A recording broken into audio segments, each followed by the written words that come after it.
ہمارے یہاں پہ لوگ شرک آخر کیوں کرتے ہیں؟ اس لیے کرتے ہیں نا کہ جی ہماری کوئی سفارش کر دے، ہمیں شارٹ کٹ چاہیے.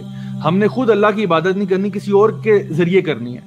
فلاں بابا جی کے ذریعے ہم نے اللہ تک پہنچنا ہے، فلاں بندے کے ذریعے. جس طرح وہ آئیڈل ورشپ کرتے تھے، کوئی بھی آئیڈل ورشپر یہ نہیں کہتا تھا کہ یہ آئیڈل عطا فرمائے گا، وہ کہتے تھے آئیڈل اللہ سے قریب ہے، اس کے ذریعے ہم پہنچیں گے اللہ تک. شارٹ کٹ ڈھونڈتے تھے. اللہ تعالیٰ تو کہہ رہا نا کہ جی توحید پر بھی آؤ، 5 وقت کی نماز پڑھو، رمضان کے روزے رکھو، زکوٰۃ دو، یہ سارے حج عمرہ کرو. اللہ تعالیٰ تو ایک لسٹ آف چیزیں بتا رہا ہے نا، یہ سارے کام کرنے والے.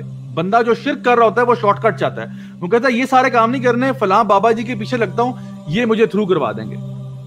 اللہ تعالیٰ فرما رہا ہے ایسا تو ہوتا ہی نہیں ہے. کرسچنز کیا کہتے تھے؟ وہ بھی یہ کہتے تھے عیسیٰ علیہ السلام کو انٹرمیڈیری بنا دیا بیچ میں، کہ عیسیٰ علیہ السلام کے ذریعے ہم پھر اللہ تک پہنچیں گے. یعنی اس میں بھی یہ سمجھیں، ذرا کانسیپٹ کو سمجھیں.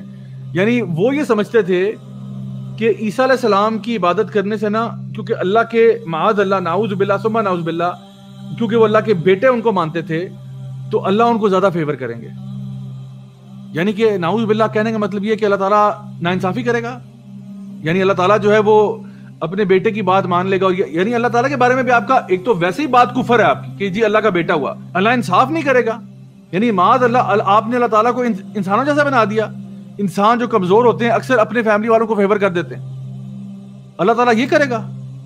یعنی ڈبل ان کا عقیدہ جو ہے وہ غلط ہے. تو یہاں پہ اللہ تعالیٰ جو ہے وہ اس بات کی کمپلیٹ نفی کر رہے ہیں کہ وَالْأَمْرُ يَوْمَئِذٍ لِلَّهِ، اس دن جو فیصلہ ہوگا وہ صرف اللہ کا ہوگا.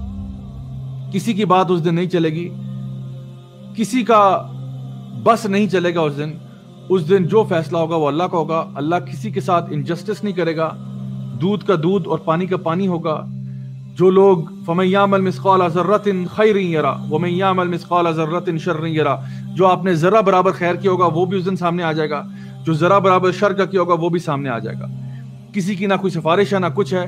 اللہ تعالیٰ فرماتے ہیں کوئی کسی کو فائدہ نہیں پہنچا سکتا. ہر بندہ نفسی نفسی کر رہا ہوگا، ہر بندے کو اپنی فکر پڑی ہوگی، ہر بندے کو اپنی ٹینشن ہوگی، اور جو فیصلہ ہوگا وہ صرف اللہ تعالیٰ کی ذات کا ہوگا.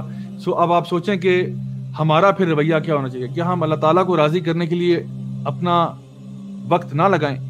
کیا ہم وہ کام نہ کریں جن سے اللہ خوش ہوتا ہے؟ کیا وہ ہم کام نہ کریں جو اللہ تعالیٰ کی عبادت میں آتے ہیں، جو اللہ تعالیٰ کے احکامات کی پابندی میں آتے ہیں؟ کیا ہم اللہ تعالیٰ کے احکامات کے پابند ہیں، چاہے وہ عبادات کے ہوں یا وہ معاملات کے ہوں؟ We are the authors of our own books.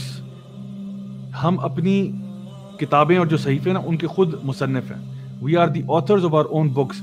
Make sure that your books are worth reading on the day of judgment.